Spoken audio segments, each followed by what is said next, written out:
Bonjour, Père Silakar. On est le 9 juillet 2020. Alors, je viens sonner la trompette aujourd'hui encore et je viens nous encourager à nous apprêter parce que nous sommes dans les temps qui annoncent le retour de notre Seigneur Jésus-Christ. Amen. Alors, c'est être aveugle de dire qu'on ne voit pas, au fait. Alors, tout est évident, tout est là, l'évidence est là devant nous. Et malheureusement, ce n'est pas le temps de croiser les bras. Amen. On aimerait souvent paresser, mais ce n'est pas le temps de croiser les bras. Et la Bible nous dit de travailler à notre salut avec crainte et tremblement. Amen. Alors aussi par le passé, on n'a pas mis ce verset-là en application, soit parce qu'on a reçu les enseignements selon lesquels sauver un jour, sauver toujours. Alors on comprend que le temps dans lequel nous sommes, c'est un temps où nous devons nous apprêter. Amen. Parce que la Bible nous dit, les noces de l'agneau sont arrivées et son épouse s'est apprêtée. Amen. C'est très très important. Chaque parole que la Bible avance, son épouse s'est apprêtée. Alors tu ne peux pas dire que tu ne savais pas qu'il ne fallait pas s'apprêter. Amen. Alors il est donc très très important qu'on puisse laisser de côté le monde et sa séduction, le monde et puis ses valeurs, et embrasser les valeurs du ciel. Et tout est là, dans le canevas que le Père nous a laissé, à savoir sa parole, la Bible. Nous l'avons. Amen. Nous bénissons le Seigneur pour les 66 livres que nous avons, mais toute la Bible ne se limite pas à ces 66 livres-là. Et Jésus, qui est la parole incarnée, il est en relation avec nous, si du moins nous bâtissons nos relations avec lui, notre intimité. Il est donc important qu'on puisse nourrir cette relation-là et s'assurer que, au fait, on ne se déconnecte pas de cette intimité-là, parce que c'est très facile de se déconnecter. Amen, très très facile. Moindre situation, moindre émotion de notre part, alors on est déjà déconnecté. Alors que le Seigneur nous donne vraiment de pouvoir mettre les points sur nos i et de vivre à la manière qui lui plaise. Amen, qui lui convienne. Amen. Amen. Alors aujourd'hui, au fait, je devais apporter une vidéo. Plaise à Dieu, je l'apporterai certainement aujourd'hui, s'il plaît à Dieu. J'aimerais tant. Amen. Mais avant d'apporter cette vidéo que je devais apporter, à savoir le règne par usurpation de l'Antichrist, hein, alors moi, je m'apprêtais à l'amener, cette vidéo-là, à l'enregistrer. J'ai reçu une information. Et l'information m'a fait tiquer. Je me suis dit, ça peut pas être vrai, cette information-là. J'ai dit non. Alors, je suis allée taper sur Internet, c'était dans mon temps de prière. J'ai dit quand même, je vais vérifier pour m'assurer que ce que j'ai entendu, c'était pas ça. Parce que vous savez, je ne suis pas, je suis pas vraiment connectée à la télévision, les nouvelles, voilà, par les médias et tout ça. C'est vraiment très, très, je suis pas au courant de ce qui se passe autour de moi. Sauf si le Seigneur m'avertit, sinon par-ci par-là j'ai l'information, mais de moi-même là je n'ai pas l'information. Alors l'information c'était selon laquelle que les églises pouvaient reprendre, mais on leur demandait de ne pas chanter. Moi je me dis non, non, non, j'entends mal. J'ai dit quoi? Ne pas chanter les louanges à Dieu? Et puis donc je suis allée taper sur internet pour voir si c'est ce qui se passe, et puis j'ai vu la première information, c'est que ça venait de l'Ontario, de Toronto, comment on demandait aux églises de ne pas chanter, d'aller à l'église, de ne pas chanter, et ils essayaient d'expliquer scientifiquement comment ça allait se répandre, la chanson allait répandre les virus, et puis je sais pas, en tout cas tout ce qu'ils peuvent dire. Vous savez que ces derniers temps, hein, ils se sont tous transformés en menteurs professionnels. Amen. Mais n'oublions pas, c'est le mystère de l'iniquité. Alors on est dans le temps où la vérité est prise pour mensonge, le mensonge est pris pour vérité, et tu appartiens à ce monde des ténèbres-là si tu pratiques leur esprit, si tu marches sur leur esprit, et leur esprit c'est le mensonge. Alors chaque fois qu'ils viennent donner une information sur le Covid, alors ils font ça, ils essaient d'envoyer les médecins pour qu'on nous donne les informations. Ils essaient de rendre leur histoire crédible. Alors il y en a qui viennent, mais ils sont tous des menteurs. Ils sont vraiment remplis de mensonges, de manière à pouvoir, en tout cas, enflammer les plus faibles. Alors, si tu es habitué à t'enflammer pour n'importe quelle information, ben, tu seras enflammé. alors que c'est un tissu de mensonges monté de toutes pièces depuis des années, alors pour leur fameux règne, le nouvel ordre mondial. Il est donc très important qu'on puisse au fait rester parce que la Bible nous dit alors ils ont été livrés. J'aimerais qu'on lise ça rapidement pour voir l'importance d'aimer la vérité, de marcher selon la vérité. Alors, tous ceux-là qui n'ont pas aimé la vérité et puis qui ne l'aiment pas, ils se retrouvent à être pris ou embarqués dans toutes sortes de séductions et ils croient à cela. Ils sont là et il n'y a que ceux qui marchent par la vérité qui ont un tic. Ils s'arrêtent et puis se disent, mais voyons. Et le tic, ça vient du Saint-Esprit. Mais sinon, on est pris dans un engrenage de brouillard, de situation où finalement, il n'y a rien de vrai. Et puis bon, voilà, on fait croire des choses à des gens. Je ne dis pas qu'il n'y a pas une maladie qu'on appelle Covid. Ils l'ont pulvérisé dans l'air, ils ont fait ce qu'ils voulaient. Mais ce n'est pas la seule maladie qui a existé depuis que l'humanité est là. La maladie, il y en a de part et d'autre. Mais Dieu est victorieux. Amen. Dieu dit, j'ai vaincu le monde, nous allons aussi vaincre. Alors, est-ce à cause d'une maladie que le système va s'arrêter? Est-ce qu'à cause d'une maladie qu'on va arrêter de fonctionner et tout? Mais c'est ça qu'ils veulent nous faire croire, qu'il faut arrêter de fonctionner et puis marcher à leur rythme, à leur façon. Alors c'est cela le mensonge. Amen, c'est cela l'usurpation de nos droits. Il est donc très important qu'on saisisse ce qui se passe et qu'on puisse, au fait, combattre, mais spirituellement. Parce qu'on combat spirituellement, la victoire elle est d'abord spirituelle avant d'être physique. Amen. Alors 2 Thessaloniciens 2 nous dit ceci.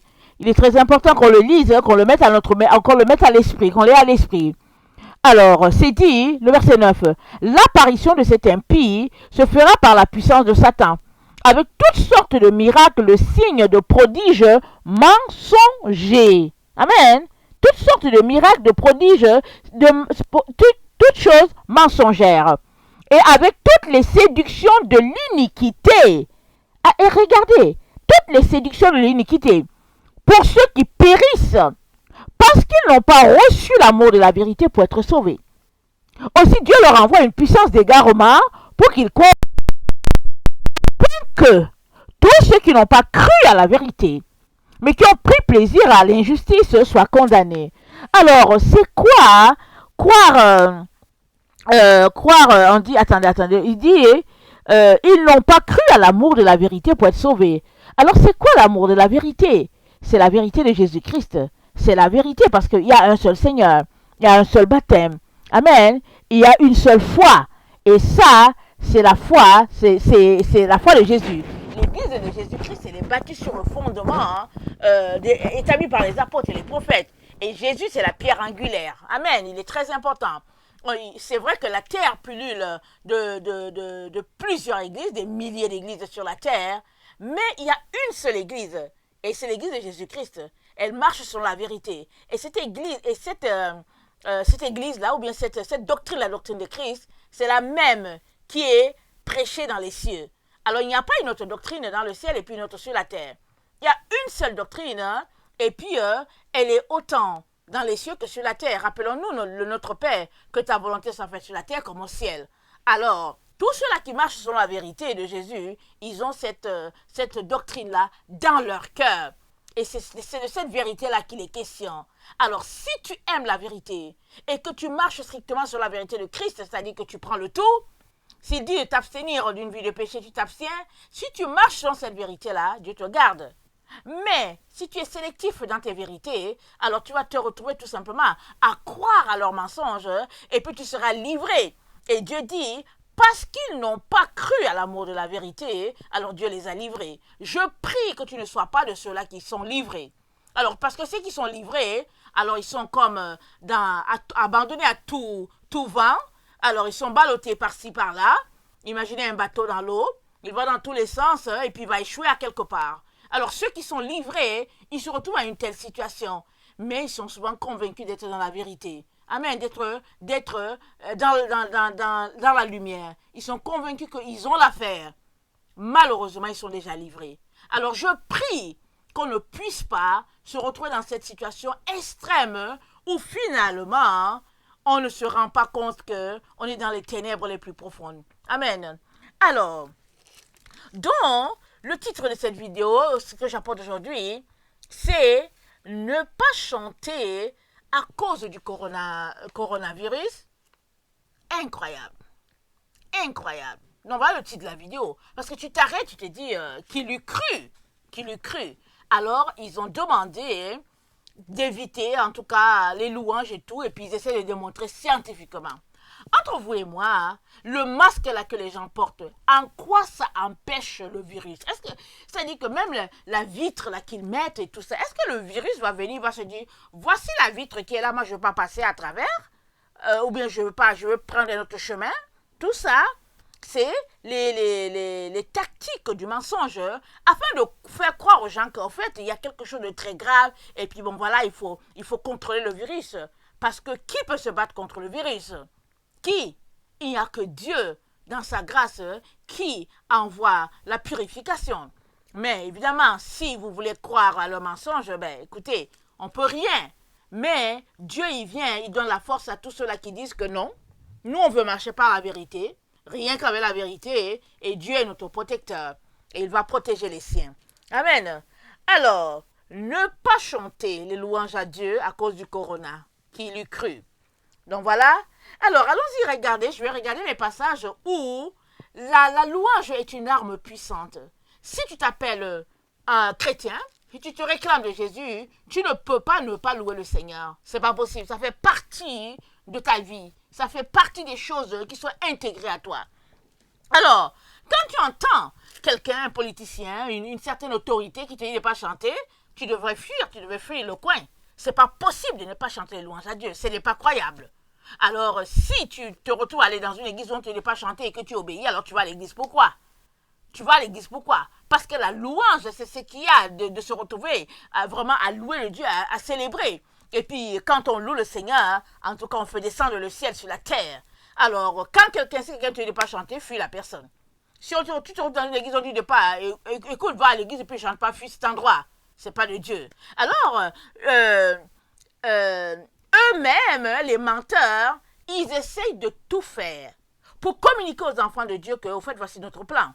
Ils vous disent que oui, vous pouvez reprendre, mais évitez de chanter. Un enfant de Dieu allumé, il devait comprendre que, ici, là, c'est diabolique. Mais non, ils ne comprennent pas.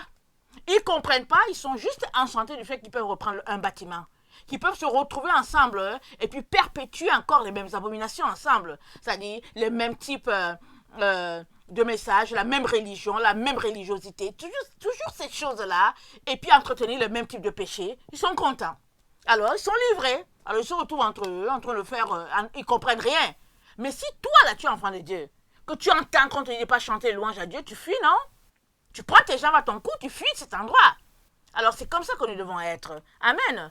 Alors, ce sera certainement une vidéo laborieuse, hein, parce que je vais apporter des passages qui nous montrent que nous sommes appelés à chanter, à louer le Seigneur. Et qu'est-ce que la louange fait dans la vie d'un enfant de Dieu?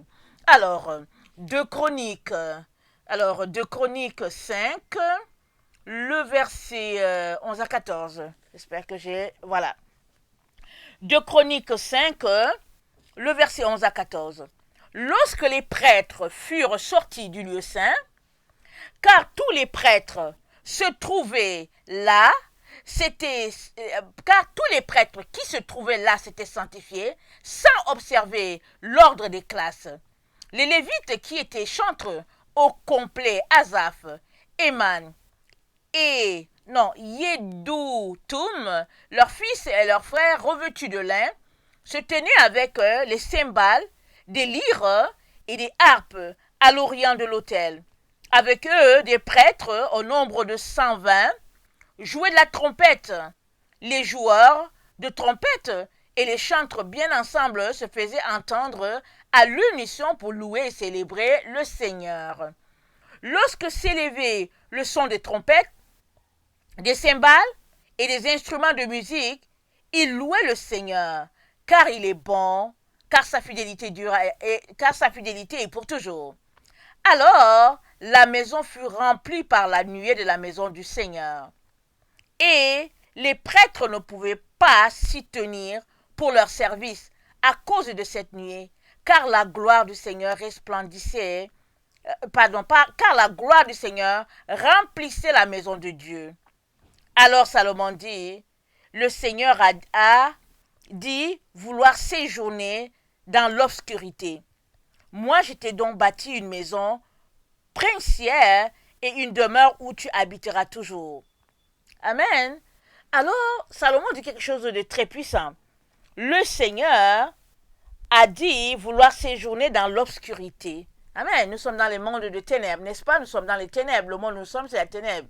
Alors, la lumière, c'est dans le ciel, dans la présence de Dieu. Et Dieu est venu habiter au milieu de nous. Alors, s'il y a une chose qu'on peut faire pour lui, c'est au moins le louer. Amen. Et l'ennemi a peur de la louange. C'est pourquoi ils disent qu'à cause du corona, on peut se retrouver dans les églises, mais on ne doit pas louer le Seigneur. Parce qu'ils ont peur. Mais ce qui est dommage, c'est que l'enfant de Dieu ne connaît pas ses droits. Alors il va obéir à ce que les autorités lui ont dit. Mais qui est ton autorité en premier? Est-ce que ce sont ces hommes-là ou bien est-ce que c'est Dieu? Alors si tu penses que Dieu c'est ton autorité, alors tu n'as pas à leur obéir. Ils n'ont rien à voir dans ta vie de prière et de louange. Ça ne les regarde pas, ça c'est ta relation avec ton Dieu. Mais maintenant, si tu veux laisser les hommes contrôler ta vie, bon, moi je n'y peux rien. Mais la Bible dit, maudit soit l'homme qui se confie en l'homme. Tu n'es pas appelé à te confier en l'homme. Et là où nous sommes, le temps dans lequel nous sommes, c'est le temps où l'homme est en train de faire valoir sa folie en écrasant les autres, en créant des puces, en créant des vaccins, des situations par-ci par-là pour démontrer qu'ils ont tout pouvoir. Mais nous savons tous que leur fin, elle est proche. Mais toi qui les suis, quelle sera ta fin? Et Dieu ne veut pas que tu te retrouves dans la perdition éternelle avec eux. Alors c'est pourquoi il t'encourage à tenir. Alors s'il y a une chose par laquelle tu peux tenir dans le temps où nous sommes, c'est bien la louange. C'est bien la louange. Et puis si nous devons augmenter le nombre d'heures dans la présence de Dieu, c'est bien du côté de la louange qu'on doit augmenter. Et eux, ils ont tellement peur qu'ils nous disent de ne pas louer le Seigneur. Alarme pour toi. C'est un réveil pour toi. Le Seigneur est en train de te parler ici. Il est en train de te dire de te réveiller. Eux, ils ont tellement peur de toi qu'ils ne te disent pas chanter. Et toi, tu veux leur obéir. C'est à ne rien comprendre, n'est-ce pas? Mais que ce soit un signal d'alarme pour toi te disant que, au fait, en tout cas, plus que jamais, tu dois louer le Seigneur. Amen. Excusez-moi, je prends un peu d'eau parce qu'il fait chaud. On va regarder un autre passage de Chroniques 20. Alors, voilà, excusez, on a lu de Chroniques 5, 11 à 14. Et voilà, la gloire de Dieu a rempli le temple quand ils se sont mis à louer le Seigneur. Et nous savons que s'il y a quelque chose de très merveilleux, c'est bien la louange. Cette louange-là qui sonne vrai, qui fait que le ciel descend sur la terre. Et Dieu a choisi de vivre au milieu de nous, à vivre dans l'obscurité. Alors louons-le, célébrons-le et ne permettons à personne de nous dire quoi faire en ce qui concerne notre relation avec notre Dieu. Amen. Alors, de Chroniques 20, le verset 17 à 23. De Chroniques 20, le verset 17 à 23. Excusez-moi. Alors, ça dit ceci. Où est mon verset? De Chroniques 20, 17 à 23. Ok. Attendez. Est-ce que je suis au bon endroit? Ok. Vous n'aurez pas à y combattre. Présentez-vous, arrêtez-vous et regardez la victoire du Seigneur en votre faveur. Juda et Jérusalem, ne craignez pas et ne vous effrayez pas. Demain, sortez au-devant d'eux et le Seigneur sera avec vous. Josaphat se prosterna le visage contre terre, tandis que tout Juda et les habitants de Jérusalem s'étaient jetés à terre devant le Seigneur pour l'adorer. Les Lévites du groupe des fils des Kéahites et du groupe des fils de Koret se levèrent pour louer le Seigneur, le Dieu d'Israël, d'une voix extrêmement forte. Le peuple se leva de bon matin et sortit pour le désert de Tekoa. À son passage, Josaphat se leva pour dire « Écoutez-moi, Juda et habitants de Jérusalem, Ayez confiance dans le Seigneur, votre Dieu, et vous serez invincibles. Ayez confiance dans ses prophètes, et vous réussirez. Il se concerta avec le peuple pour établir des gens qui précéderaient les hommes d'armes en célébrant le Seigneur, en louant sa sainte majesté et en disant « Célébrez le Seigneur, car sa fidélité est pour toujours. » Au moment où ils commençaient leur acclamation de louange, le Seigneur mit des agents de discorde parmi les fils d'Ammon, de Moab et de la montagne de Séhir, venus en Judée, et ils se battirent entre eux. Les fils d'Ammon et de Moab se levèrent contre les habitants de la montagne de Séhir pour les détruire et les exterminer. Quand ils eurent fini avec les habitants de Séhir, ils contribuèrent à s'anéantir les uns les autres. Quand Juda parvint au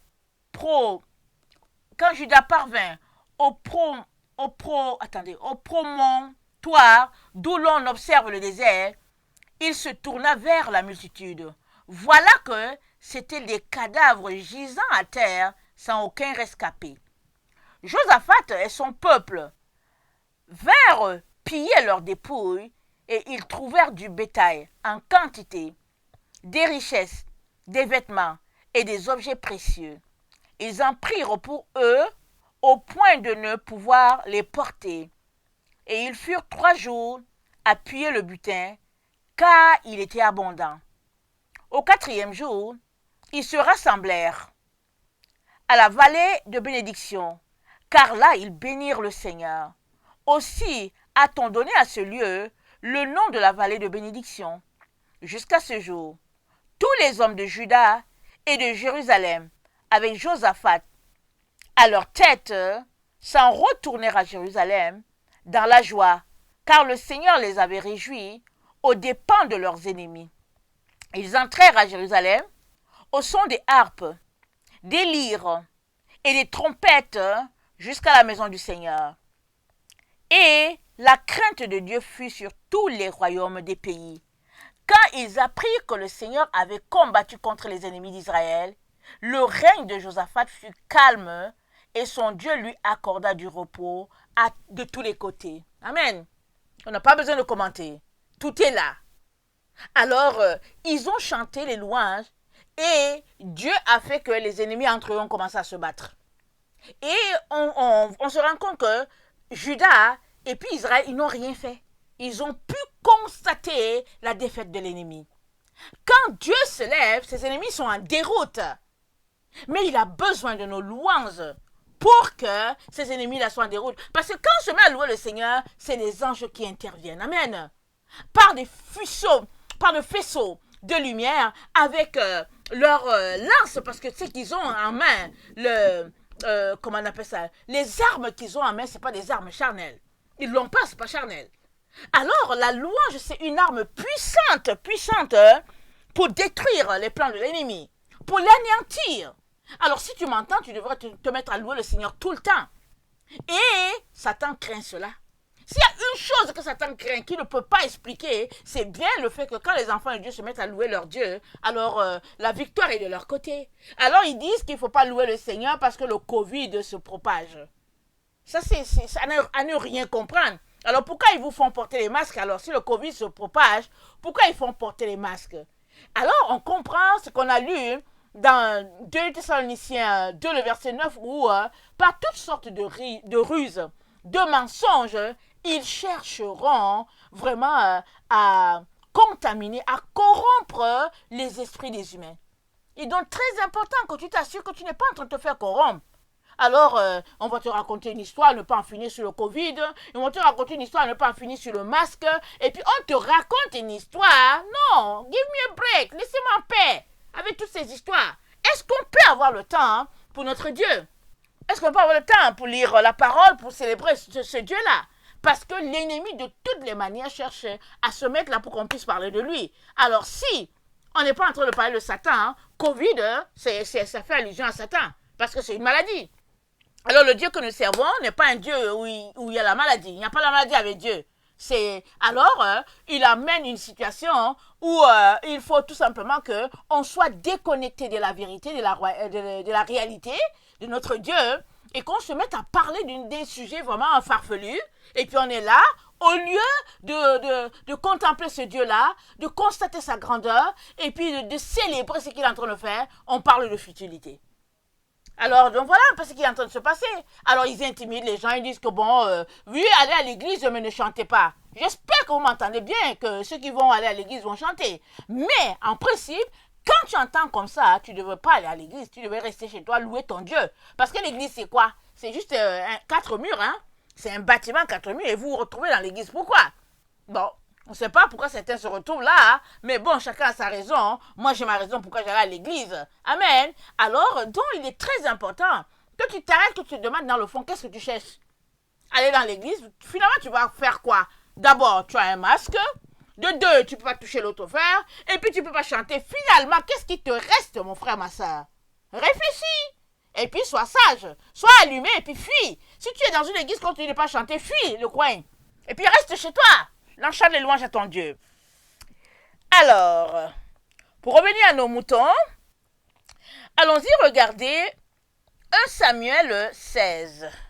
1 Samuel 16, là je lis tantôt j'avais lu dans la Taube, alors je lis dans Louis II. Alors 1 Samuel 16, le verset 23, je pense. Ok, ça dit ceci. Attendez, je vais commencer où?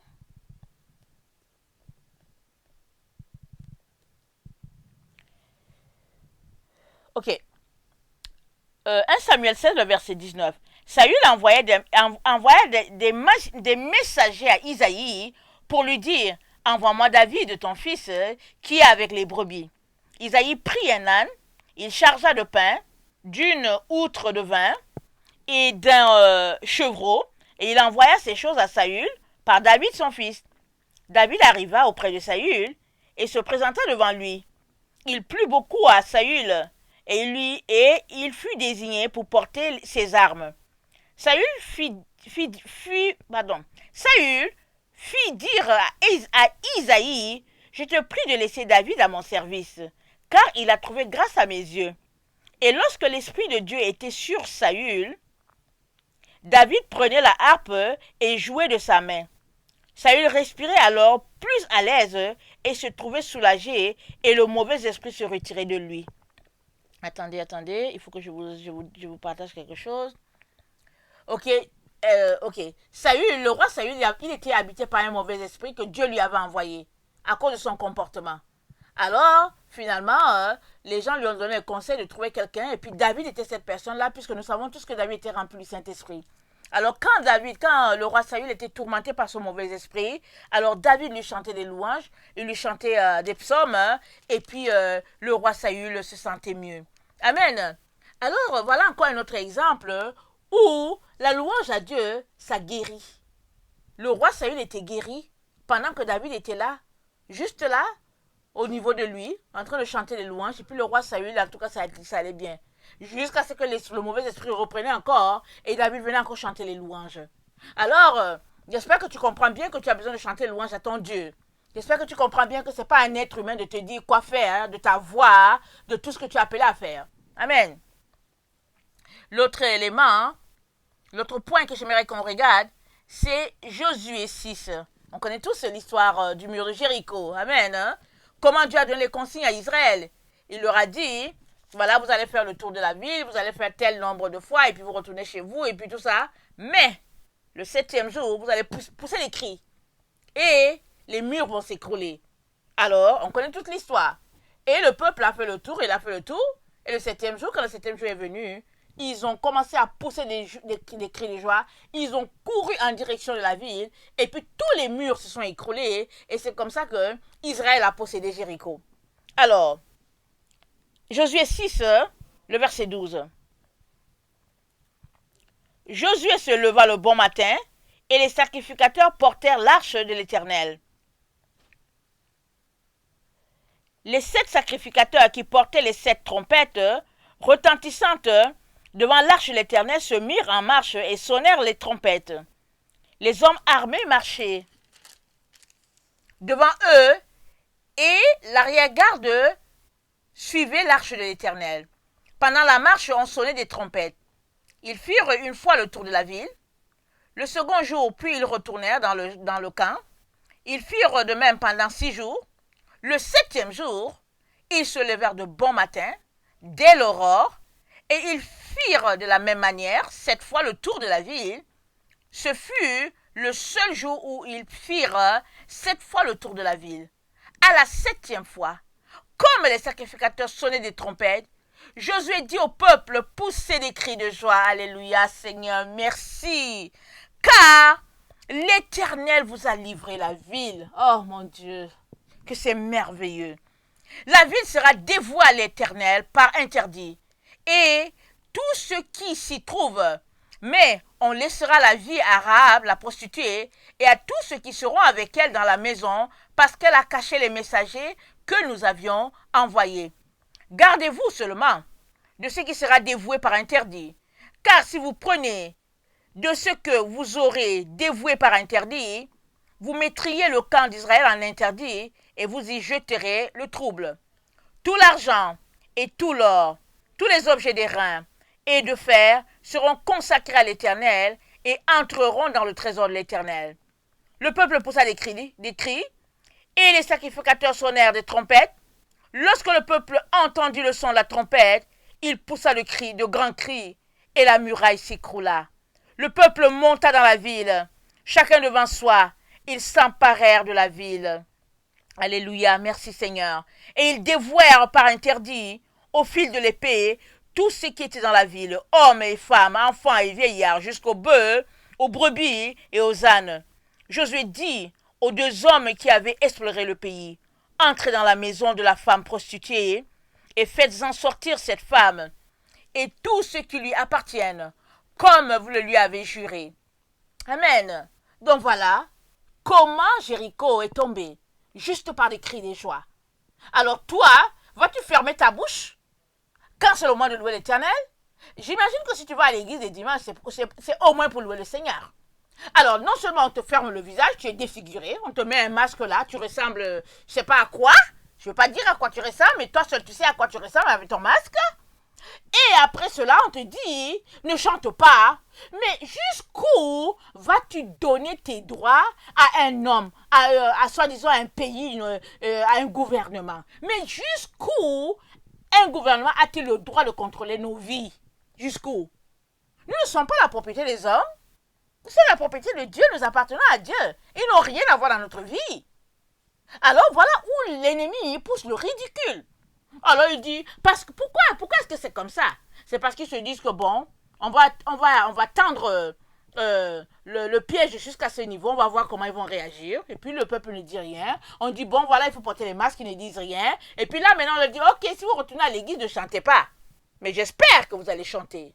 J'espère que vous allez louer votre Dieu. Amen. Mais si maintenant vos autorités à l'église disent ne chantez pas, alors prenez vos clics et claques, fuyez. Parce que ça veut dire qu'ils sont vendus à la cause de l'Antéchrist. Ça veut dire qu'ils vont vous vendre, ils ne vont jamais vous protéger. Ils vont vous livrer. Avec eux, vous allez atterrir les 2 pieds joints dans le camp de l'Antéchrist.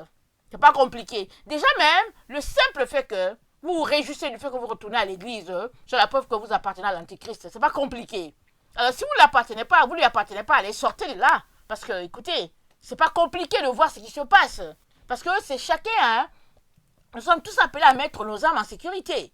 Nous sommes appelés à connecter à ce Dieu-là, à chercher des voies et des moyens pour rester le plus possible de lui, remplir notre lampe, parce que les jours qui sont devant nous sont mauvais. Et Dieu nous dit de racheter le temps. Alors, si tu es quelqu'un qui a pris le temps de bâtir ta relation avec le Seigneur, hein, que tu sois dans un bâtiment avec 40 personnes, ou que tu sois seul, moi je vois pas le problème. Mais le problème, c'est pour toi, et le fait que tu n'as jamais bâti ta relation avec le Seigneur. Pour toi, aller à l'église, ça consistait à prendre ta voiture, conduire peut-être 10 minutes, et puis revenir 10 minutes, ça te fait 20. Et puis aller t'asseoir, regarder les gens, chanter, taper les mains, et puis bon, faire des blagues avec les autres. Et puis c'était ça pour toi la vie d'église, une vie de religion. Alors à partir de ça, à partir de là, je comprends que ça te manque une telle vie. Ça te manque tellement que tu veux retourner faire les mêmes choses. Mais si tu trouvais déjà ça dégoûtant, hein, j'imagine que tu as bien applaudi quand c'était le confinement et que chacun était chez lui. Et nous ne sommes pas dans le temps où il faut chercher les frères et les sœurs. Ce n'est pas le temps pour ça. C'est le temps où on doit se préparer. Et puis le salut n'est pas communautaire. Le salut est individuel. Alors, avant de sauver les autres, assure-toi que tu es d'abord sauvé. Ça, c'est quelque chose de très important. Amen. Alors, l'autre point où encore on voit la puissance de la louange, c'est, allons-y dans Acte 4, dans Acte 16, comment Paul et puis Silas ont fait venir les anges alors qu'on les a bien chicotés. Et puis bon, on les a jetés dans une cellule. Et puis, ben voilà. Ils ont trouvé le moyen de s'en sortir. Amen. Ils ont trouvé le moyen par lequel il fallait sortir. Ils se sont mis à louer le Seigneur. Et amen, la délivrance est descendue. Alléluia. Donc voilà. Alors, à bon entendeur, salut. Pour ceux qui comprennent la puissance de la louange. Alors, Acte 16, le verset 25. Acte 16, le verset 25. Vers le milieu de la nuit, Paul et Silas priaient et chantaient les louanges de Dieu. Et les prisonniers les entendaient. Tout à coup, il se fit un grand tremblement de terre, en sorte que les fondements de la prison furent ébranlés.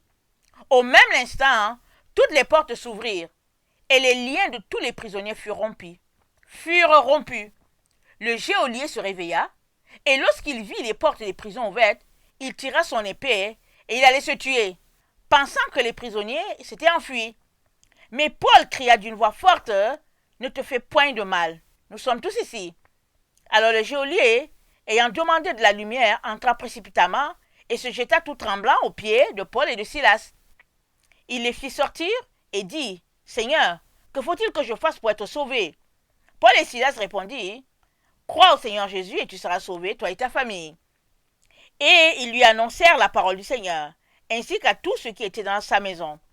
Il les prit avec lui, à 7 heures, même de la nuit, il lava leurs plaies, et aussitôt, il fut baptisé, lui et tous les siens. Les ayant conduits dans son logement, il leur servit à manger, et il se réjouit avec toute la famille de ce qu'ils avaient cru en Dieu. Amen. Un exemple vraiment évident, palpitant, vraiment extraordinaire de ce que la louange peut faire. Alors, les portes les portes sont ouvertes, toutes les chaînes sont tombées, et puis bon, voilà. Le Dieu de la délivrance était là, vivant. Alors, vous pensez qu'ils ne connaissent pas la Bible, ces gens-là, ces agents de Satan-là, qui ont envoyé le Covid et puis qui disent de ne pas chanter? Ils savent tous que les enfants de lumière sont remplis de puissance. Mais le problème, c'est que c'est toi qui ne réalises pas la puissance que Dieu a mis en toi. Les enfants de Dieu ne réalisent pas quelle est la puissance qu'ils ont. Alors, ils écoutent ce que les autres plaisantins leur disent de leur situation. Ils s'asseyent devant la télévision pour écouter leurs soi-disant politiciens qui ne comprennent rien, qui ne savent rien, qui sont juste des marionnettes. Ils s'asseyent là pour les écouter. Au lieu de dire que, ok, voilà la situation dans laquelle nous sommes, ça montre qu'on est dans le temps de la fin. Qu'est-ce que moi je peux faire pour aller les sauver? Non, ils s'asseyent, ils les écoutent. Et ils vont te dire que oui, les politiciens ont dit ceci, et puis ils ont dit cela. Mais jusqu'à quand tu vas t'asseoir pour écouter le mensonge de l'ennemi? Jusqu'à quand? Parce que Satan, il règne parce qu'il y a des gens qui les écoutent. Il y a ce proverbe-là, qu'on connaît tous, tout flatteur vit au dépend de celui qui l'écoute. Écoutez, c'est dans la fable de, je pense, La Fontaine.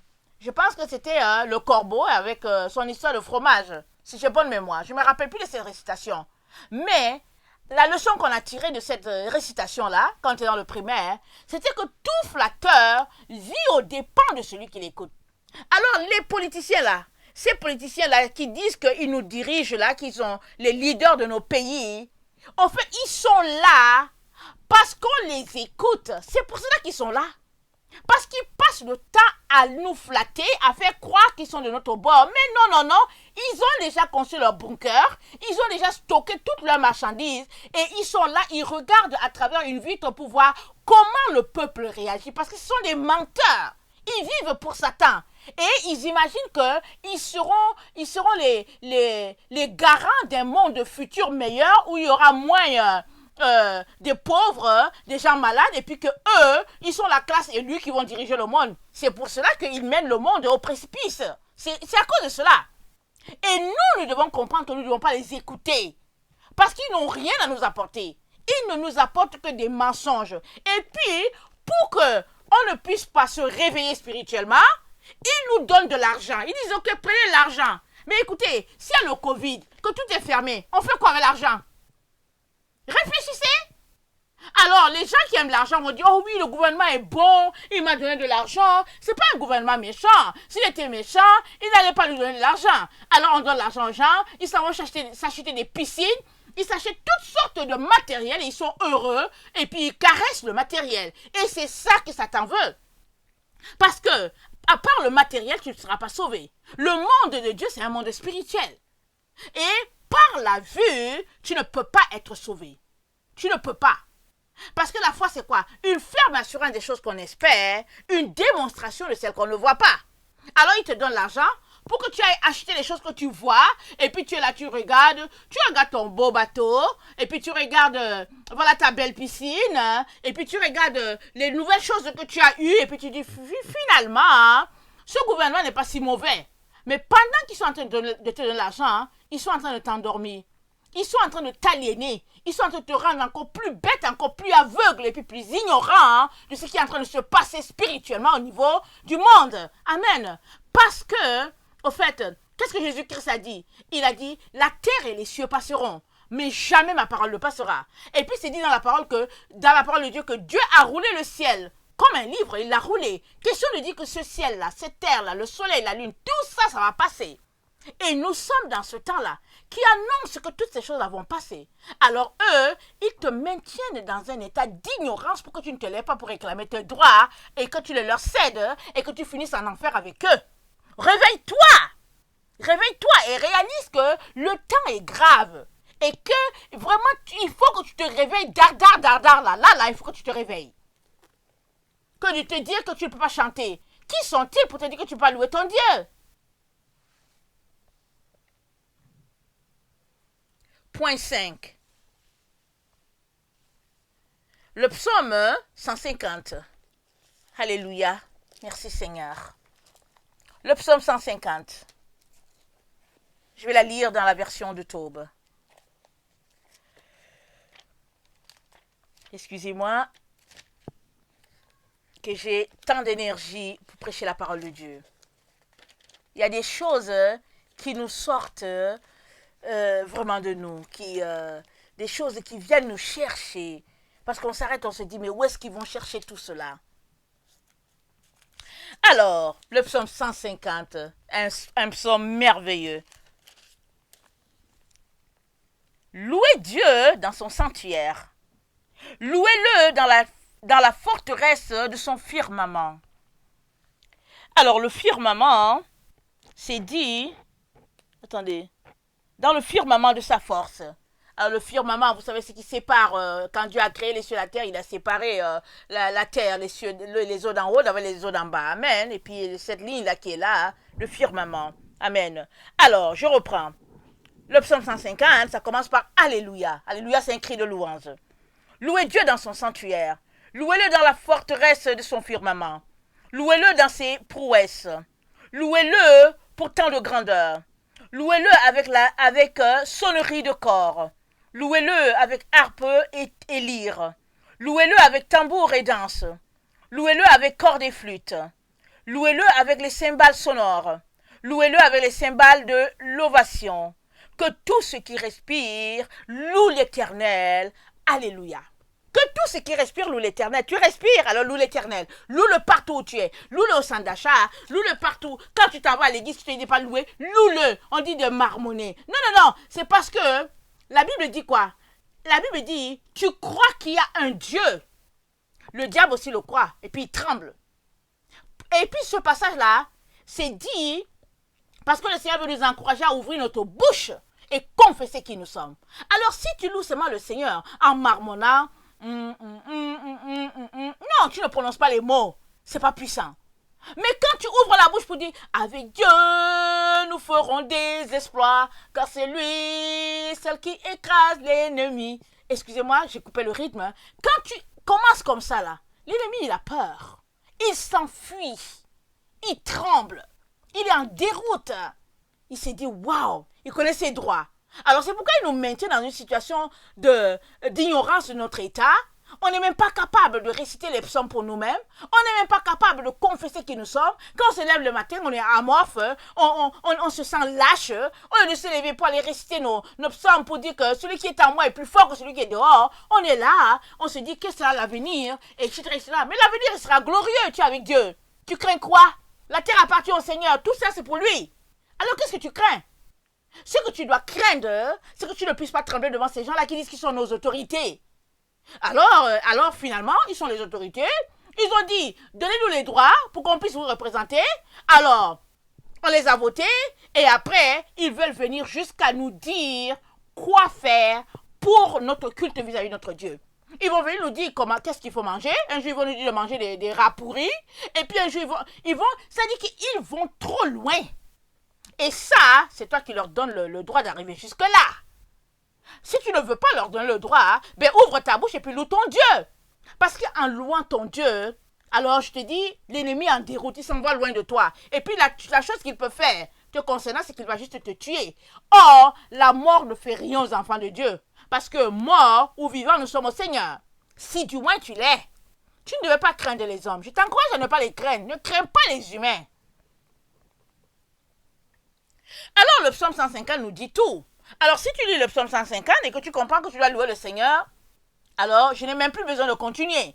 Tu sais, ici c'est dit avec tout ce qui respire, loue le Seigneur, avec les cymbales, tu prends les casseroles, tu loues le Seigneur, tu prends tout, tu loues le Seigneur. Tout est objet de louange à notre Dieu.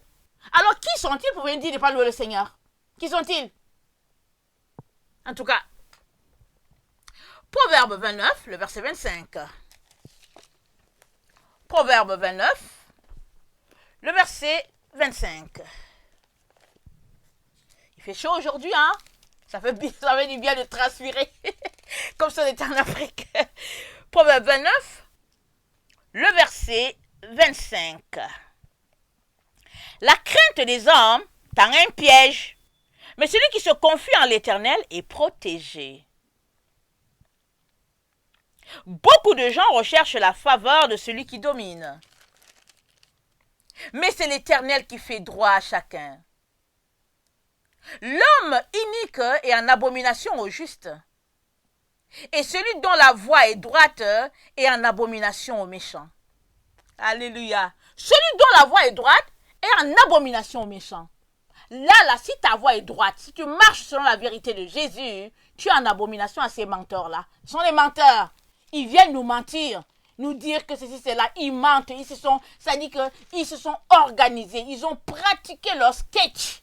C'est un sketch, c'est une comédie qu'ils sont en train de faire. Et ils ont pratiqué, ils se sont entraînés devant les miroirs pour savoir comment ils vont venir. Alors quand ils viennent se placer, les journalistes courent, on dit conférence de presse. Presse de quoi? Conférence de presse de mensonges. Et voilà où l'humanité est rendue. Mais ce qui est dommage, c'est qu'il y en a qui les écoutent. Et puis quand ils finissent de les écouter, ils sont pris de peur. Mais la Bible dit que Dieu ne nous a pas donné un esprit de peur. Il nous a donné un esprit de zèle, en tout cas notre Dieu. Alors je te pousse, je t'encourage à être zélé pour le Seigneur. Lis l'esprit de peur et prends ta Bible et proclame la victoire de Jésus-Christ sur ta vie. Ils ne vont rien te faire. Ne crains pas la mort. Ceux qui sont en Jésus-Christ, ils ne craignent pas la mort parce qu'ils sont victorieux. Amen. Alors moi, je viens t'encourager. Donc voilà. Alors, le point 7. Le point 7, on va lire sagesse. Il y a une bonne information là-bas. Alors, le livre de sagesse, tu peux le trouver en ligne ou bien tu la trouves dans la version Taube. Alors, sagesse 1, le verset 6 et puis aussi sagesse 9, le verset 11 à 18. Alors, sagesse 1, le verset 6 nous donne une information très importante pour nous. Ça dit ceci, pardon. La sagesse est un esprit bienveillant et elle ne laissera pas impuni celui dont les lèvres médisent, puisque Dieu est le témoin de ses reins. Scrute son cœur selon la vérité et se tient à l'écoute de sa langue. Oui, l'Esprit du Seigneur remplit la terre. Et comme il contient l'univers, il a connaissance de chaque son. Amen. Aussi, quiconque parle méchamment ne passe pas inaperçu. Et la justice accusatrice ne le manquera pas. Sur les intentions de l'impie, enquête sera faite. Merci Seigneur. Le bruit de ses paroles ira jusqu'au Seigneur, comme preuve de ses forfaits. Une oreille zélée écoute tout, même le chuchotement des murmures ne lui échappe pas. Gardez-vous donc du murmure inutile. Pour ne pas médire, retenez votre langue, car un mot dit en secret ne reste pas sans conséquence. Et la bouche qui calomnie tue l'âme. Ne recherchez pas la mort en fourvoyant votre vie. N'attirez pas à vous la ruine par les œuvres de vos mains. Amen. Alors on voit ce que la sagesse est en train de nous dire ici. Dieu voit tout. La sagesse de Dieu remplit la terre. Alors il n'y a rien qui se passe ici sans que Dieu le contrôle, le voit. Et ça nous encourage à ne pas médire, à ne pas pratiquer le mensonge. Toutes ces choses-là, parce que nul ne restera impuni. Amen. Je parle à vous, je me parle aussi à moi. Nul ne restera impuni. Alors je parle à vous, je parle à moi, mais je parle aussi à ces gens-là. Ces gens-là qu'on appelle politiciens, là, à eux. Parce qu'ils sont en train de mentir à toute l'humanité. Ils mentent pour avoir nos droits. Nous ne devons pas leur donner. Gardons ce que Dieu nous a donné. Ça nous appartient. Ils ont pour eux. Alors s'ils ont vendu pour eux au diable, ça c'est leur problème. Ne leur donnons pas pour le nôtre. Amen. Sagesse 9. Sagesse 9, le verset 11. Ça dit ceci. Attendez. Oui, le verset 11.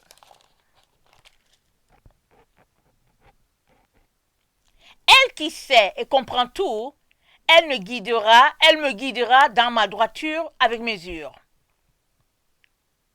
Attendez. Ici, ça parle de sagesse, ok? Je voulais trouver un endroit au début, mais ça parle de sagesse. Alors, j'ai commencé au verset 11. Amen. Alors, ça dit, elle qui sait et comprend tout, elle me guidera dans ma conduite avec mesure. Et elle me protégera par sa gloire. Ainsi mes actes pourront être agréés. Je jugerai ton peuple avec équité et je serai digne du trône de mon Père. Amen, c'est sagesse qui parle. Quel est l'homme? Quel homme pourrait connaître la volonté de Dieu?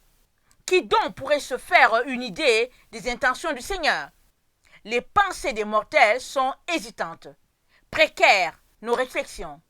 Le corps soumis à la corruption alourdit l'âme.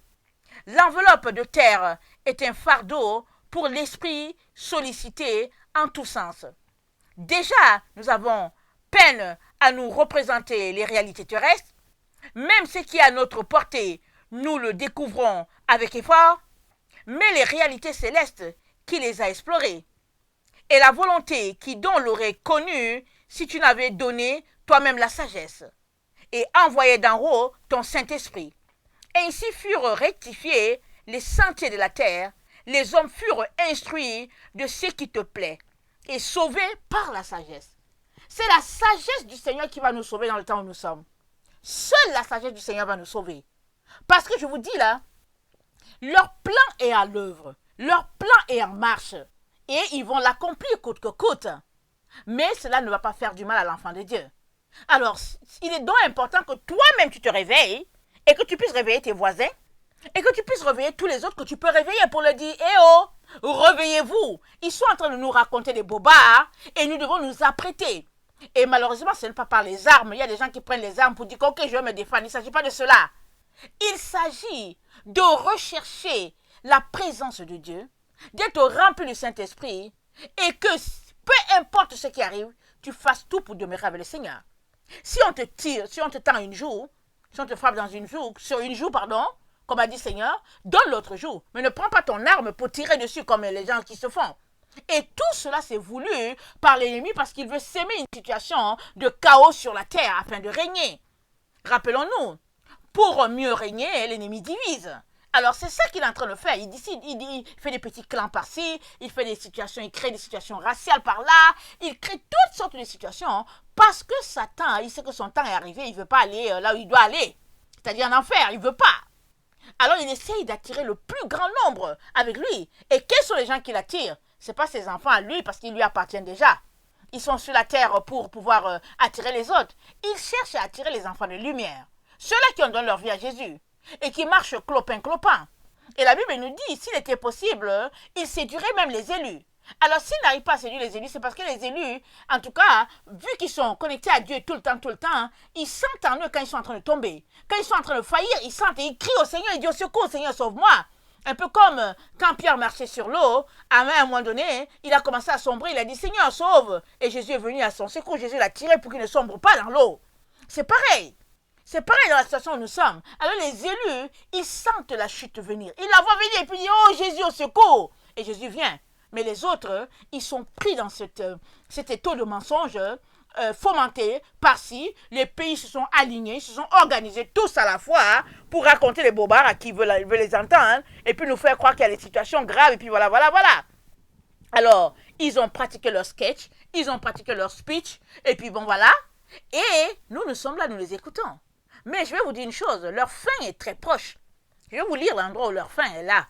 Alors, j'aimerais nous encourager à ne pas céder d'un peu, c'est-à-dire qu'un petit bout là, de parcelle à ces gens-là. Faisons tout pour demeurer dans la vérité. Quand tu entends une information, demande-toi est-ce que c'est vrai. Va toujours chercher, parce que sinon tu seras en train de perpétuer un mensonge. Alors vérifie l'information. Et si tu te rends compte que c'est vrai, alors prépare-toi. Prépare-toi pour ne pas te retrouver à leur merci. Amen. Alors pour finir, j'aimerais qu'on lise Apocalypse 6, à partir du verset 12. Ça parle de ce groupe-là. Ceux-là qui ont construit leur maison dans les bunkers, et puis qui ont tout mis là-bas. Ils ont mis leur pharmacie, ils ont mis leur tout, ils ont construit. Et puis ils se disent, ils vont aller se cacher là-bas, et puis on va voir comment vont périr les pauvres de la terre. Alors le Seigneur leur a réservé leur sort. Alors ne les suis pas, parce que leur sort est déjà là bien tracé. Mais toi aussi le tien est tracé dans le sens que Dieu a prévu quelque chose de glorieux pour toi. Bats-toi pour atteindre la gloire divine. Tu es déjà presque arrivé. Nous sommes là, nous sommes vraiment à l'approche de la ligne d'arrivée. Ne cède donc pas, ne panique pas devant cette situation. Redresse-toi. Prends ta Bible, prends le temps dans le Seigneur. Lis ta Bible, chante-lui les louanges, célèbre ce Dieu-là, et puis ne te laisse pas intimider par cette bande-là, parce qu'il raconte des choses qui ne sont pas vraies. Alors, Apocalypse 6, le verset 12. Je regardai. Quand il ouvrit le 6e sceau, il eut un grand tremblement de terre. Le soleil devint noir comme un sac de crin. La lune entière devint comme du sang. Et les étoiles du ciel tombèrent sur la terre, comme lorsqu'un figuier, secoué par un vent violent, jette ses figues vertes. Le ciel se retira comme un livre qu'on roule, et toutes les montagnes et les îles furent remuées de leur place. Les rois de la terre, voici leur endroit ici, voici leur récompense. Regarde, écoute-moi bien. Verset 15. Les rois de la terre, les grands, les chefs militaires, les riches, les puissants, tous les esclaves et les hommes libres se cachèrent dans les cavernes et dans les rochers des montagnes. Et ils disaient aux montagnes et aux rochers, tombez sur nous et cachez-nous devant la face de celui qui est assis sur le trône, devant la colère de l'agneau, car le grand jour de sa colère est venu et qui peut subsister. C'est là. Mais quand ils prennent la Bible, ils regardent pour voir quelles sont les prophéties que Dieu a dit, et alors comment ils peuvent tirer ces prophéties dans leur faveur. Mais quand ils lisent cette partie-là, on dirait qu'ils ne se voient pas, parce qu'ils pensent qu'ils sont arrivés par leur technologie, par leur excès de biens matériels qu'ils ont accumulés. Ils pensent qu'ils sont arrivés parce qu'ils appauvrissent des groupes là-bas sur la terre. Ils mettent la guerre partout sur la terre, en Afrique, partout ils mettent la guerre. Et il y a la famine, des familles décimées à cause d'eux. Et ils s'en vont prendre comment on appelle ça là, l'or qui est là-bas. Ils prennent tous les matériaux qui sont là-bas à leur fin à eux. Et comme ça, ils sont riches, bougrement riches. Ils ne savent plus quoi en faire. Alors ils ont décidé de stériliser les autres. Ils ont décidé encore de faire des croisements au niveau des graines, au niveau des humains. C'est-à-dire qu'ils ont décidé de tout mélanger parce qu'ils se sentent des créateurs. Ils s'imaginent être les dieux des gens. Et Dieu nous dit, soyez patients. Il nous dit, soyez patients, leur fin arrive. Parce que le grand jour de la colère de Dieu arrive. Et il n'a pas prévu que nous, ses enfants, nous puissions passer par ce grand jour de colère-là. Mais la tribulation, ce n'est pas les grands jours de colère. La grande tribulation, ce n'est pas le grand jour de colère de Dieu. La colère de Dieu vient quand il va exercer son jugement sur la terre, sur ces gens-là. Ça vient. Parce que c'est le Dieu de la vengeance, c'est le Dieu de la rétribution que nous servons. Alors, encourageons-nous. S'il nous enlève la vie sur cette terre, en tout cas, ce n'est pas grave, la vie éternelle, on l'a. Éduquons nos enfants à voir qu'il y a des jours mauvais qui sont là devant nous. Éduquons-les, rendons-les forts, en sachant qu'ils doivent garder leur foi et non se compromettre. Et nous, vivons pour la gloire de ce Messie-là. Alors Jésus est mort pour nous. Pouvons-nous au moins le louer? Juste le louer? Juste le célébrer quand on est ensemble? Mais oui. Mais Satan tremble. Alors il dit à tous ceux-là qui vont se réunir, ne le louez pas. Alors vous vous retrouvez pourquoi? Si vous n'êtes pas capable ensemble de faire chauffer le feu jusqu'à faire descendre la gloire de Dieu comme Silas et puis Paul, pourquoi vous vous retrouvez? Ce n'est finalement que pour de l'abomination. Amen. Alors si on n'est pas capable de se retrouver pour louer ce Dieu-là, le célébrer et le placer vraiment dans son règne, dans notre cœur, alors il est très important qu'on arrête, qu'on réfléchisse à notre situation, qu'on réalise qu'on a besoin d'aller plus loin, chercher ce Dieu-là et puis se l'approprier vraiment. Amen. Alors voilà, que le Seigneur bénisse sa parole. Je vous aime beaucoup et Dieu davantage. Merci de digérer tout cela et puis de saisir une bonne fois pour toutes que tu dois louer le Seigneur tout le temps. Moi-même, souvent, je me rends compte que je ne le loue pas assez, mais nous avons besoin de le louer plus que jamais. Amen. Que le Seigneur bénisse sa parole. Maranatha, Jésus revient. Amen. Amen.